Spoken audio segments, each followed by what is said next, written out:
Llegan ustedes sabiendo, mucho más temprano que tarde, de nuevo a virar las grandes alamedas por donde pasa el hombre libre para construir.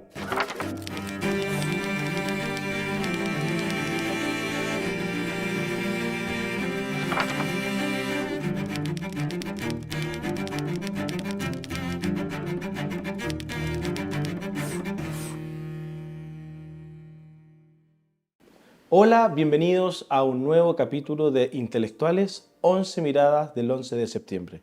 Hoy nos acompaña un académico de la Universidad San Sebastián y director de formación del Instituto Res Pública. Nos acompaña el profesor Alejandro San Francisco. Profesor, muchas gracias por estar acá. No, muchas gracias a ti por la invitación, un gusto participar en el programa.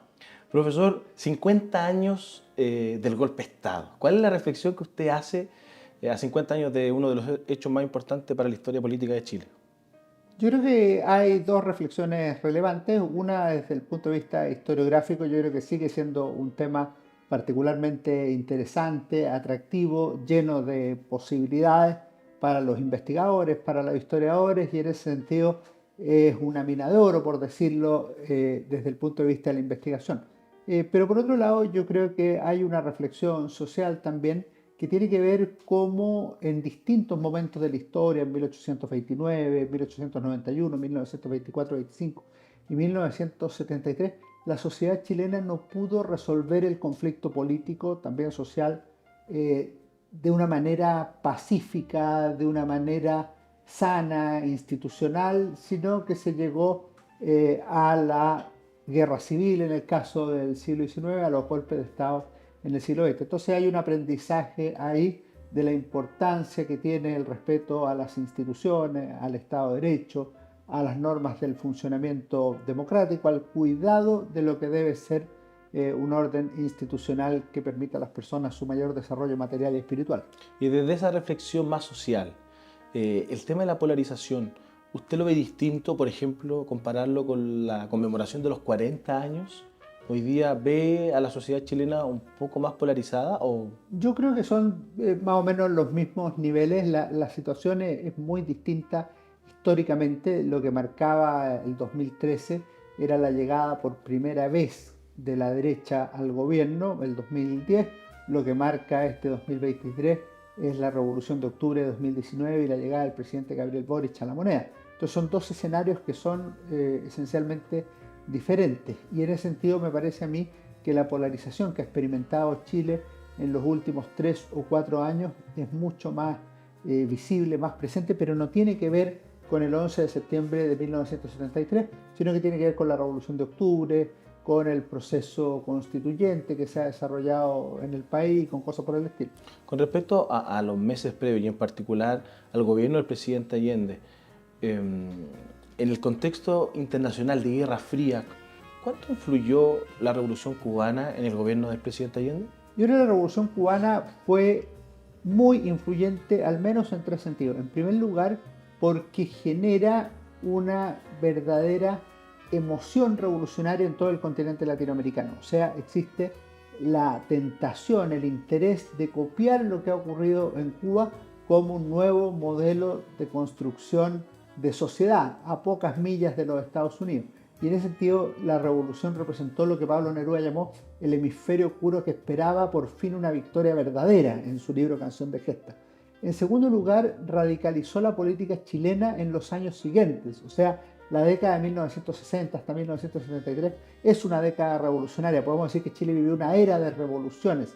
En ese sentido, la elección de 1964 se entiende en ese contexto: revolución y libertad, revolución socialista, la irrupción de las vías de hecho, el sentido de que los cambios debían ser estructurales y rápidos, va en la misma línea. Y en tercer lugar, en el gobierno mismo de la Unidad Popular fue también muy relevante desde el punto de vista del imaginario, pero también está el restablecimiento de relaciones diplomáticas entre Chile y Cuba, la visita de Fidel Castro entre el 10 de noviembre de 1971 y el 4 de diciembre del mismo año, y en algún sentido que Cuba ofrecía un medio para hacer la revolución distinto al que había ofrecido la Unidad Popular a través de la vía chilena del socialismo, la revolución con empanadas y vino tinto. En ese sentido, Cuba ofrecía un segundo modelo dentro de esta Guerra Fría interamericana, que era mucho más radicalizado, más violento y sin duda más riesgoso desde el punto de vista humano que el que ofrecía la Unidad Popular. Uno de los actores más influyentes o al menos relevantes, la figura del presidente Frei Montalva. ¿Cómo era la relación con Allende? Ellos eran viejos conocidos, se conocían varios años atrás, habían sido compañeros, no sé si de ruta, pero sí al menos habían sido compañeros de política. Varios años atrás que ellos ya venían conversando. Dicen que después de la campaña del 64, esa como que se dividió la relación. ¿Es tan así? ¿Cómo era la relación? A mí me parece que Frei Montalva con Salvador Allende son dos de las 5 figuras, podríamos decir, más relevantes de la política chilena en el siglo XX. Si a alguien no le gusta, bueno, de las 10 figuras más relevantes, tienen vidas relativamente paralelas, nacieron casi en la misma época. Juntos participaron por primera vez en política electoral. En 1937 los dos fueron candidatos a diputados. Salvador Allende fue elegido, no así Frei Montalva. Luego Salvador Allende fue ministro de Estado, el presidente Pedro Aguirre Cerda, pero poco después también en los gobiernos radicales fue a Frei el ministro de Estado. En 1945 llegó Allende al Senado, 4 años después llegó Frei a la Cámara Alta, de manera que era un Senado con futuros presidentes de la República. Y en el 58 se enfrentaron por primera vez en una contienda presidencial. En esa elección fue elegido Jorge Alessandro Rodríguez como presidente de la República, segundo fue Salvador Allende, y en el 64 se enfrentaron ellos ya por la presidencia, porque fueron los dos candidatos más votados, obteniendo Frei la victoria con mayoría absoluta por los votos de la derecha. Efectivamente eso quebró un poco la relación de confianza, incluso de amistades en algunos que existía entre ambos líderes, el demócrata cristiano y el socialista. Lo que decía Salvador Allende, el senador, era que había sido una victoria sucia, por una parte con muchos recursos extranjeros y por otra parte con una campaña que podríamos llamar del terror anticomunista, muy virulenta. Pero también esto se debe al impacto que había tenido la Revolución Cubana y las vías de hecho. No olvidemos que el 65 surge el MIR, el 67 el Partido Socialista proclama la vía violenta para llegar al poder, y en este sentido se produce una paradoja al final de las vidas políticas de ellos en democracia. Por un lado, Salvador Allende fue elegido presidente del Senado a fines del 66 y ejerció como presidente de la Cámara Alta en los últimos años del gobierno de Frei Montalva. Pero en 1963 fue Frei quien vuelve al Senado y fue elegido también presidente de la Cámara Alta contra Allende. Entonces es Allende contra Frei, Frei contra Allende. Entonces tenían una especie de vidas paralelas, de recíprocos triunfos y derrotas, que yo creo que vale la pena poner atención. Interesante toda la vida política entre ambos personajes tan influyentes en nuestra historia. Y con respecto a la figura del presidente Frei y en particular de la democracia cristiana, que también jugó un rol muy importante en la década del 60 y antes también. Cuando llegan al poder en el 64, Rodomiro Tomic dice, bueno, vamos a estar durante 30 años en el poder, pero la verdad es que no fue tan así. No fue así. Le duró 6 años. Le duró. ¿Qué pasó ahí? Mira, había una. Yo creo que esas promesas no hay que hacerlas porque son hechas al calor de la victoria. El triunfo fue resonante, la democracia cristiana pasó a representar el futuro en la elección de 1964. Ya el año anterior se había levantado como el partido más grande de Chile y eso que había costado mucho, obviamente tuvo un impacto en los jóvenes antiguos falangistas. Frei era un líder extraordinario, no solo a nivel nacional, sino que también internacional, y la mística que había despertado la campaña de la Patria Joven también tuvo resonancia en 1964. Entonces, claro, con la victoria que tuvo Frei, más la proyección de que iba a ser un excelente gobierno, esto evidentemente muchos lo pensaban a 2, 3, 4 y hasta 5 gobiernos sucesivos, pero le tocó al propio Radomiro Tomic cosechar la victoria de 1970 y entre 3 candidatos salió tercero, de manera que esas promesas electorales, esas promesas de victoria futura, es mejor dejárselas al tiempo y a la ciudadanía que andarlas ofreciendo de manera tan libre, porque el paso de los años tiende a cobrar esa apuesta. A su juicio, con respecto al mismo tema, ¿cuál cree usted que son las causas del deterioro quizás de la democracia cristiana, de esta salida de algunos personajes importantes después de haber llegado al poder? Yo creo que se juntan varias cosas. Primero, la democracia cristiana ganó con votos propios, pero también con votos prestados. Es decir, la democracia cristiana puede haber representado el 30% de la población, quizá un poco más, pero tuvo Frei en torno al 55%. Entonces, claro, eso es mucho más de lo que debería haber obtenido. Son los votos de la derecha los que lo acompañan con tal de que no llegue Allende a la moneda. Después, el año 65 tiene un crecimiento tremendo a nivel de diputados, obteniendo incluso más de la mitad de la Cámara Baja, que es un triunfo extraordinario. Pero a mitad de gobierno empiezan a producir cosas. Primero es el costo de las divisiones internas al interior de la democracia cristiana. Había 3 sectores, los freístas, los terceristas y los rebeldes, que evidentemente eso termina teniendo un costo para la administración. En segundo lugar, había una fragilidad teórica. O sea, el gobierno demócrata cristiano tenía claro que no quería un régimen capitalista, que quería hacer una revolución en libertad. Pero aparte de la vía no capitalista de desarrollo, no tenía claro cuál era la versión positiva de esa construcción de nueva sociedad. Los resultados no fueron adecuados en algunos de los proyectos centrales. Por ejemplo, la reforma agraria en la fase expropiatoria fue exitosa, pero no en la fase de dar 100.000 nuevos títulos de dominio a los campesinos. Entonces, ahí se van quedando pegados. En las elecciones de 1967, que son municipales, y que el gobierno planteó como un verdadero plebiscito, sufrió una derrota el gobierno de Frei Montalva. Lo otro que yo creo que influye es la radicalización de la vida política en Chile, que es muy dramática y tiene un costo para el país, pero también para el gobierno. En la elección del 69 ya se produce una baja electoral de la democracia cristiana a nivel parlamentario. Y por último, yo creo que si la derecha y la izquierda pueden tener a sus mejores candidatos en 1970, Salvador Allende por la Unidad Popular y Jorge Alessandri por la derecha, la democracia cristiana no puede hacer lo mismo, porque su mejor candidato era Eduardo Frei Montalva y no existía el derecho a reelección inmediata, de manera tal que podía ser Tomic, que tiene mérito sin duda alguna, una trayectoria muy destacada, pero no era Frei, y en ese sentido la democracia cristiana parte desde más abajo. Algunos agregan ser partido único, pero no olvidemos que en la práctica Alessandri no tenía partido, y si tenía partido era el Partido Nacional, que podría ser también un partido único, aunque estaban los demócratas radicales y algunos independientes apoyando. ¿Qué rol juega la reforma agraria como tal y la Iglesia Católica durante este periodo previo al año 70? La reforma agraria significa un quiebre en la sociedad tradicional chilena, genera una gran división en el país, y lo otro es que marca una situación que es muy polarizante, no solo desde el punto de vista social, sino que también político, porque en la fase demócrata cristiana no se dirige solo contra los terrenos mal explotados, sino que contra las propiedades de más de 80 hectáreas de riego básico. Y eso evidentemente tiene una dirección, que es terminar con los latifundios. No tiene una que podríamos llamar un objetivo meramente de producción, de generación de producción agrícola para la población, sino que derechamente terminar con los que tienen latifundios. En ese sentido fue una cuenta pendiente, y termina por horadar también el derecho de propiedad, que es un tema central porque después se va a multiplicar en el gobierno de la Unidad Popular en las más diversas áreas.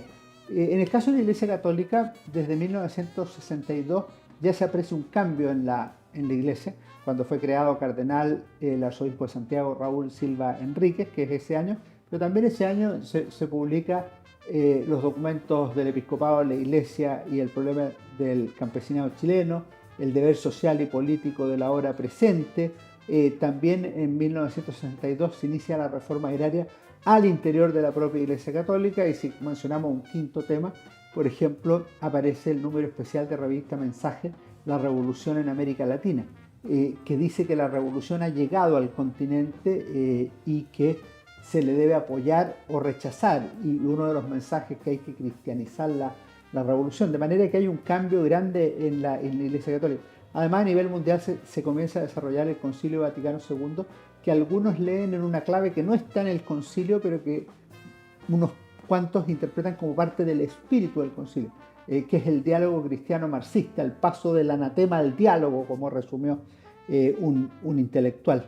Y eso le podemos agregar dos hitos clave de fines de la década, que son la toma de la Universidad Católica de Chile el 11 de agosto de 1967, y exactamente un año después, el 11 de agosto de 1968, la toma de la catedral, que ya demuestra que se ha pasado a ciertas vías de hecho que manifiestan un cambio al interior de los católicos y de la propia Iglesia Católica. Salvador Allende llega al poder, llega a la presidencia, no con mayoría, pero llega a la presidencia. ¿Cómo es ese primer año del presidente Allende? Lo que hoy día llamaríamos como cómo fue esa luna de miel, que es un concepto que se ocupa tanto hoy día cuando los gobernantes llegan al gobierno. ¿Cómo fue la de Salvador Allende? Salvador Allende llegó al gobierno el 3 de noviembre de 1970, generando gran esperanza en un sector de la población, particularmente aquel que había estado lejos del poder en gran parte de su vida, los sectores más populares, ciertos sectores campesinos, y por supuesto en la izquierda. La luna de miel existió efectivamente, y si uno mira las primeras elecciones que enfrentó Salvador Allende, que fueron en abril de 1971, obtuvo una gran victoria. La Unidad Popular le ganó a la oposición, que iba separada, la Democracia Cristiana y el Partido Nacional. La Unidad Popular quedó por arriba, con todo lo que eso implica. Es decir, había un camino que podría conducir efectivamente al socialismo en pluralismo, democracia y libertad. Además, ese año se aprobó la nacionalización del cobre por unanimidad de los votos en el Congreso Nacional. Yo le agregaría un tercer tema que a mí me parece de gran relevancia, si bien tiene una nota falsa en términos económicos, que es que la gente tenía más recursos en los bolsillos por la impresión de billetes, pero había más capacidad de compra. Y por último, una cuestión que puede ser simbólica, pero que yo creo que también tiene relevancia.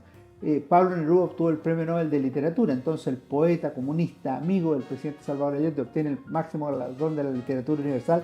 Es extraordinario para el gobierno. Sin perjuicio de ello, yo creo que hay dos problemas que marcan al primer año del presidente Allende de manera negativa. Uno fue el asesinato de Edmundo Pérez Zújovich en junio de 1971. Pérez Zújovich había sido ministro de Frei Montalva del Interior, es decir, vicepresidente de la República, y el asesinato lo comete un grupo Vanguardia Organizada del Pueblo, algunos de cuyos miembros habían sido indultados por el presidente Allende a comienzos de ese año, con todo lo que implica. Y en segundo lugar, la visita de Fidel Castro a Chile del 10 de noviembre al 4 de diciembre, o sea, 24 días Fidel Castro en Chile. Ahí surgen las protestas, incluyendo la marcha de las cacerolas vacías. Entonces cambia un poco el escenario político, y la derecha y la democracia cristiana, pero sobre todo una oposición social, empiezan a capturar y a ganar la calle para luchar contra la Unidad Popular. A fines del año 71 ya se venían, la marcha de diciembre del 71 era un indicio de lo que se podría venir. Así es, sin la potencia que llegarían a tener las manifestaciones sociales, sobre todo de octubre de 1972, porque el paro de octubre realmente supera todos los límites previsibles, que surge por razones estrictamente gremiales, pero que evidentemente después adquiere una connotación política, no al nivel que le llama el gobierno de paro insurreccional, pero evidentemente hay una politización de la movilización, y ciertamente el paro final de agosto de 1973, que prácticamente es una sociedad que paraliza contra el gobierno, al menos desde el punto de vista mayoritario, con colegios profesionales, confederaciones estudiantiles y otros grupos. Y el asesinato del exministro Pérez Zújovich, ¿cómo afecta políticamente a la relación con la DC? Yo creo que fue decisivo. O sea, si uno mira lo que es 1971, hay un antes y un después. Primero, la democracia cristiana tiene una postura que podríamos llamar moderada, sin pasar a ser parte de la oposición.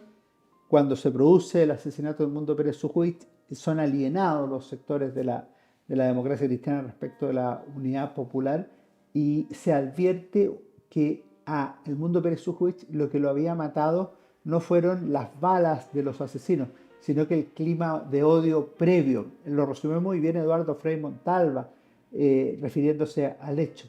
Dijo, lo marcaron, o sea, dijeron, este es el tipo, y evidentemente con eso preanunciaron lo que sería después el asesinato y la muerte del ministro del Interior.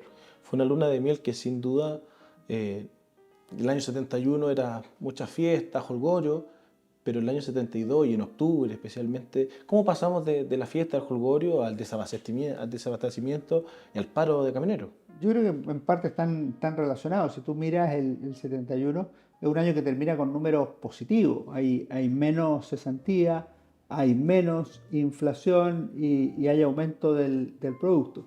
Adicionalmente, la gente se siente mejor en sus casas, tiene más capacidad de adquisición de bienes. Pero a fines de año, comienzo del 72, se empiezan a notar ciertos problemas que van a acompañar al gobierno hasta el final: desabastecimiento, mercado negro, alta inflación. Y eso no va a poder desligarse del camino hacia el socialismo. Y eso no es solo una crítica opositora. También hay discusiones al interior del gobierno y cambios de gabinete que tratan de hacerse cargo de esa realidad.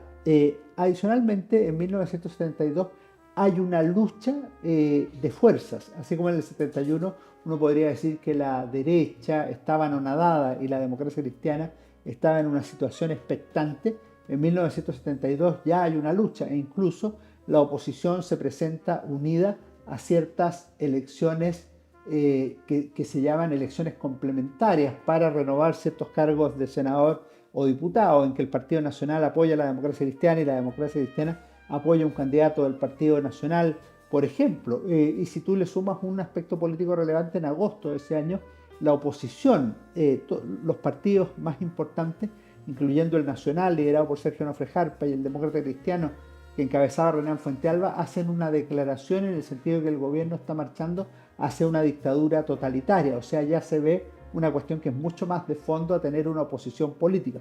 Poco después surge el paro de octubre, que tiene que ver con el deseo del gobierno de crear una empresa de transporte estatal, cosa que rechazan evidentemente los empresarios privados del transporte. Y esto que tiene una localización muy clara, que es el sur, y una segunda localización que es temática, que son los transportes, después estalla como una mancha de aceite sobre los más diversos temas que incluyen, por ejemplo, a los colegios profesionales, a las federaciones estudiantiles y a otras organizaciones de comerciantes, de camioneros y otros que van a presentar el pliego de Chile, que evidentemente tiene mucho más que temas sindicales o de camiones y abarcan un conjunto de peticiones al gobierno del momento. Termino con dos cosas, para que veamos el cambio que se produce en octubre. El gobierno decretó estado de emergencia por una parte y cadenas radiales por otra, y en la práctica los uniformados estuvieron a cargo del manejo de la situación del país en ese octubre de 1972. ¿Qué rol cumplió en ese contexto el general Prats? El general Carlos Prats es una figura decisiva porque él había asumido como comandante en jefe del ejército a raíz del asesinato del general René Schneider en octubre de 1970. El general Prats era una persona de gran prestigio, de gran capacidad militar y larga experiencia. Pero lo que hace el paro de octubre es que, para solucionar el conflicto, el presidente Allende decide convocar a los militares al gabinete, y se forma el gabinete con integración militar, o como también se le llamó, el gabinete UP Generales. Y esto es profundamente delicado porque lo que produce es una politización del ejército en particular y de las Fuerzas Armadas en general. Hasta el 27 de marzo de 1973, que dura este gabinete, lo que se aprecia es que los partidarios del gobierno alaban a Prats y valoran la tradición de las Fuerzas Armadas, mientras los opositores ven en Prats una persona que está al servicio no necesariamente del país, sino que específicamente del gobierno y de la coalición de la Unidad Popular, es decir, un político activo. La cuestión se va a repetir en 1973, cuando el presidente Allende nuevamente convoca a los militares a la moneda. El presidente Allende, de alguna u otra manera, el gobierno del presidente Allende venía con una serie de problemas, de crisis, pero aún así, en marzo del 73, logra un apoyo importante en las elecciones parlamentarias. Y eso no es extraño, si el presidente Allende tuvo mucho apoyo siempre, tuvo apoyo al comienzo de su gobierno, en la mitad de su gobierno, en las horas duras de su gobierno, e incluso al final, en la marcha del 4 de septiembre de 1973. Uno podría redactarlo así: el gobierno de Allende, uno de los gobiernos con más amplio apoyo en la democracia chilena antes de 1973. Lo que ocurre es que el rechazo era mayor, o sea, al final ese es el problema, pero no es que no tuviera apoyo, tiene un gran apoyo popular, un gran apoyo social, partidarios de la vida chilena del socialismo, y no solo en los partidos. El Partido Socialista y el Partido Comunista son partidos relevantes en la elección de 1973, entre los dos suman más del 30% de los votos, sino que además en la CUT, en la Central Única de Trabajadores, en algunas federaciones estudiantiles, por ejemplo en la Universidad de Chile era de los comunistas, y así en otros espacios de la sociedad. A mí me parece que la vía chilena del socialismo, la unidad popular, el presidente Allende y los partidos que la representan, tiene una gran adhesión. Lo que ocurre es que es menor que el rechazo al propio gobierno de la Unidad Popular. En esa elección que tú preguntas, el 44% aprobó al gobierno, que es un gran apoyo, pero el 55% lo rechazó. Esto es comparable al plebiscito del 88, el general Pinochet obtuvo el 44%. Es un gran apoyo, un pequeño apoyo, hay que pedirlo, pero el 55% votó que no. Entonces, esa es la comparación que debe hacerse. ¿Es un gran apoyo? Sí, relativamente lo es, pero es más el rechazo. Y al menos Frei Montalva había planteado que la elección de marzo de 1973 era un plebiscito sobre el gobierno, sobre continuar la vía chilena del socialismo o hacer lo que Ronald Fuensalva llamaba una rectificación democrática. Un gran apoyo, por decirlo de alguna manera, pero que también en abril de ese mismo año, o sea, el siguiente mes, hay mucha efervescencia en las calles, muchas protestas por el tema de la ENU, está mucho por el tema de los mineros también, el paro de los mineros de la mina El Teniente. También es interesante, el presidente se habrá dado cuenta de todo lo que estaba pasando. Claro que sí, es imposible que no se diera cuenta, porque desde abril hasta el 11 de septiembre hubo una movilización permanente. Primero fue la Escuela Nacional Unificada ENU, que podríamos considerar el primer acto de liberación militar, pero también la primera vez en que la Iglesia se opone frontalmente al gobierno, por ser un proyecto que algunos denominaron de concientización marxista en la educación, y el gobierno terminó retirando el proyecto de la ENU. Pero en medio de eso surge el paro de los mineros del Teniente, que podría haber sido un paro más, pero resulta que fue en las minas que se habían nacionalizado un par de años antes. En segundo lugar, que se extendió por 76 días, o sea, tuvo una larga duración. No solo fue abril, mayo, junio, hasta el 29 de junio, o sea, un paro largo que afectó las arcas fiscales y que además sumó a muchos adherentes al paro de los mineros, a la Federación de Estudiantes de la Universidad Católica, que recibió a los mineros, al Partido Demócrata Cristiano y a un montón de sectores de la sociedad que decidieron apoyar esta demanda de los trabajadores. Lo planteó un ex senador y ex diputado de izquierda, que dijo: ¿cómo le va a explicar el gobierno de los trabajadores en el extranjero que los propios trabajadores están contra su gobierno? Es una cosa muy difícil y indudablemente ese fue un problema grande del último año de la Unidad Popular. Después del tanquetazo en junio de ese año, ¿se volvió inmanejable la situación? Yo creo que en esto siempre hay alternativas. Lo que ocurre es que las alternativas se fueron desgastando. ¿Qué alternativas cabían después del 29 de junio? Un acuerdo con la democracia cristiana podría haber sido una alternativa. Evidentemente fracasó. Las dos reuniones del 30 de julio y la reunión del 17 de agosto fueron absolutamente infructuosas. ¿Por qué pasó eso? Porque no había un plan real para cambiar la situación política del país. Una de las razones es que la Unidad Popular no quería el diálogo con la democracia cristiana. Quien quería el diálogo con la democracia cristiana era el cardenal Raúl Silva Enríquez, que propició el encuentro del 17 de agosto, era el presidente Allende, por otra parte, pero la Unidad Popular no quería el diálogo con la democracia cristiana. Y en ese sentido hay una discusión grande. Lo otro es que en un diálogo o en un acuerdo con un partido, el partido más grande de Chile, como es la democracia cristiana, uno logra cosas y cede cosas. La revolución estaba planteada para un logro de todos los objetivos, no de objetivos parciales, y eso es un problema grande que se le presenta. Por otro lado, no había una agenda de decir: mira, estas son las 5 cosas que vamos a lograr, estas otras 5 las suspendemos, estas otras 3 conversémoslas con los ministros. Hubo un par de reuniones con ministros, pero fueron absolutamente inconducentes. Y por otro lado, pues los problemas que había en Chile entre el 30 de julio, imagínate, y el 17 de agosto eran suficientemente grandes. Piensa que en ese solo lapso de 17 a 18 días, se produjo el paro final, que fue un paro nacional, transversal, tremendo. En segundo lugar, se formó el Gabinete de Seguridad Nacional del 9 de agosto, que fue un completo fracaso, pero en que se incorporaron los comandantes en jefe del Ejército, de la Fuerza Aérea, de la Marina y el general director de Carabineros, o sea, una incorporación incluso ampliada y con más poder que la de noviembre del año anterior. Y por otro lado, ya los sectores opositores no estaban por una negociación con el gobierno, sino que estaban derechamente por la salida del presidente Allende, o sea, es lo que se llamaba en su minuto el golpismo. Y como telón de fondo era el discurso permanente en clave política y en clave periodística de que Chile estaba marchando rápidamente hacia la guerra civil o hacia un golpe de Estado. Yo lo he escuchado en la última entrevista, en este periodo sobre todo, de que se decía que venía el golpe, que venía, cómo era el ambiente de esa época en las calles, cómo era el ambiente en las universidades, cómo era el ambiente. Patricio Aylwin jugó un rol también fundamental. ¿Cómo fue eso?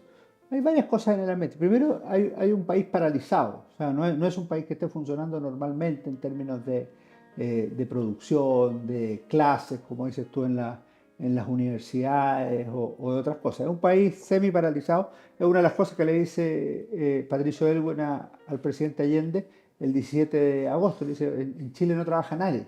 Bueno, eso es algo que no está solucionado. En segundo lugar, ha cambiado la correlación de fuerza. O sea, si en un principio la movilización era principalmente de partidarios del gobierno, a esta altura es un poco más potente la movilización de los sectores de la oposición. Después hay una discusión de fondo sobre que el gobierno ha violado la Constitución y las leyes. Así se lo manifiesta el Ejecutivo, la Contraloría General de la República, la Corte Suprema y finalmente en agosto la Cámara de Diputados. El gobierno se ha salido de la Constitución y las leyes.